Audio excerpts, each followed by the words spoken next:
Assalamualaikum warahmatullahi wabarakatuh. Perkenalkan, nama saya Nurul Anissa Yuhelmi Afani dengan NIM 2411081. Semester 3, mata kuliah Fikih 1 dengan dosen pengampu yaitu Ibu Nur Asia Ahmad MA. Yang kali ini akan membahas tentang fikih muamalah serta bermuamalah dalam akad musyarakah, muzaraah, dan akad ijarah. Teman-teman tahu nggak sih apa itu fikih muamalah? Fikih muamalah yaitu fikih yang mengatur hubungan antara manusia dalam kehidupan sosial, politik, ekonomi, serta kemasyarakatan. Nah, kata muamalah itu sendiri berasal dari kata a'malah, yu'milu, dan mu'amalah yang berarti hubungan timbal balik antara manusia yang satu dengan yang lainnya. Jadi, fikih muamalah itu membahas tentang aturan syariat Islam yang mengatur bagaimana manusia berinteraksi, bekerja sama, serta bertransaksi secara halal dan adil sesuai prinsip-prinsip Islam. Nah, kali ini kita akan membahas tentang bermuamalah dalam akad musyarakah, muzaraah, dan ijarah. Nah, yang pertama itu kita akan membahas tentang akad musyarakah. Teman-teman tahu nggak sih apa itu akad musyarakah? Nah, akad musyarakah yaitu akad kerjasama antara dua pihak atau lebih yang masing-masing memberikan kontribusi modal untuk menjalankan usaha tersebut. Lalu keuntungannya dibagi sesuai kesepakatan bersama. Nah, akad musyarakah ini tentu mempunyai rukun dan syarat ya teman-teman. Yang pertama yaitu adanya mitra usaha. Apa itu mitra usaha? Mitra usaha itu yaitu pihak yang akan berakad atau orang-orang yang bekerja sama dalam usaha tersebut. Nah, itulah mitra usaha teman-teman. Yang kedua adanya modal.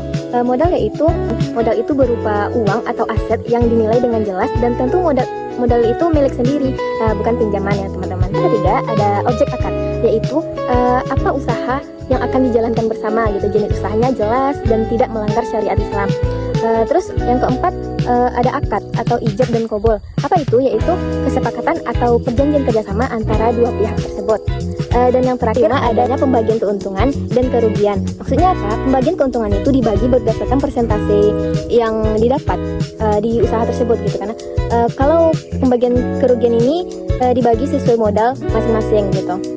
Contoh ya teman-teman, misal saya dan kakak saya akan membuka usaha kue. Terus kakak saya memberi modal sebesar 2 juta dan saya sendiri memberikan modal 1 juta. Ketika mendapat keuntungan itu dibagi sesuai kesepakatan di awal tersebut gitu. Misalnya 50% gitu. Nah, kalau kita mendapatkan kerugian, kembali lagi ke modal masing-masing tersebut gitu teman-teman. Akad yang kedua yaitu akad muzaraah.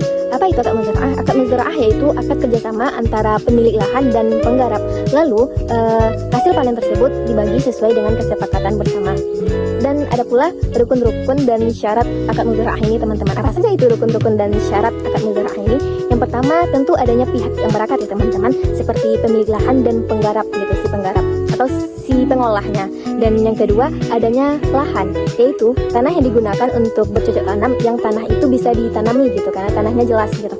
Yang ketiga tanamannya jenis tanaman apa? Harus jelas dong gitu tanamannya, seperti padi gitu kan atau jagung gitu ya teman-teman.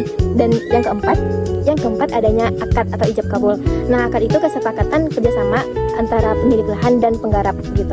Yang kelima, yang terakhir adanya pembagian hasil. Maksudnya ditentukan sejak awal sebelum mengolah lahan tersebut. Misalnya hasilnya berapa gitu ya teman-teman, sesuai kesepakatan bersama. Nah, contohnya di belakang saya ini ada sawah. Anggap sawah ini punya saya dan belum dikelola ya teman-teman. Nah, saya sendiri tidak mau mengolah gitu. Terus saya punya teman. Anggap teman saya ini bernama si A gitu, karena sawah saya ini yang belum dikelola diolah oleh si A tersebut. Nah, setelah hasil panen, hasilnya itu dibagi sesuai kesepakatan bersama ya teman-teman. Nah, itulah yang disebut dengan akad muzaraah. Akad yang terakhir atau akad yang ketiga yaitu akad ijarah. Apa itu akad ijarah? Akad ijarah yaitu akad pemindahan hak manfaat atas suatu barang atau jasa dalam waktu tertentu dengan imbalan tanpa memindahkan kepemilikan barang tersebut. Nah, selanjutnya apa sih rukun dan syarat akad ijarah ini? Nah, rukun dan syarat akad ijarah ini tidak jauh berbeda dengan akad-akad sebelumnya ya teman-teman. Yang pertama tentu adanya pihak yang berakad. Apa itu? Yaitu antara pemberi sewa dan penyewa. Tentu keduanya berakal ya teman-teman, balik dan saling ridho gitu. Yang kedua adanya objek ijarah. Apa itu objek ijarah? Yaitu manfaatnya yang jelas, halal dan bisa digunakan tanpa merusak barang tersebut. Yang ketiga yaitu upah atau sewa. Nah, jumlah dan cara pembayarannya itu tentu jelas dan disepakati di awal ya teman-teman. Yang keempat adanya waktu sewa. Maksudnya apa? Jangka waktu itu harus jelas ya teman-teman. Misalnya waktunya berapa hari gitu, sesuai kesepakatan bersama. Yang kelima tentu adanya ijab dan kabulnya, yaitu adanya kesepakatan antara kedua belah pihak tersebut. Nah, apa sih contohnya? Contohnya yaitu, contohnya nih, saya ingin menyewa motor selama 3 hari dan biaya sewa motor tersebut yaitu sebesar Rp150.000. Nah, setelah 3 hari motor tersebut saya kembalikan dalam kondisi yang baik atau dikembalikan ke orang yang memberi sewa tersebut. Baik teman-teman, mungkin itu saja yang dapat saya sampaikan. Kalau ada kata yang salah, mohon dimaafkan. Saya akhiri dengan wabillahi taufiq wal hidayah. Assalamualaikum warahmatullahi wabarakatuh. Oke teman-teman, terima kasih sudah menonton videonya.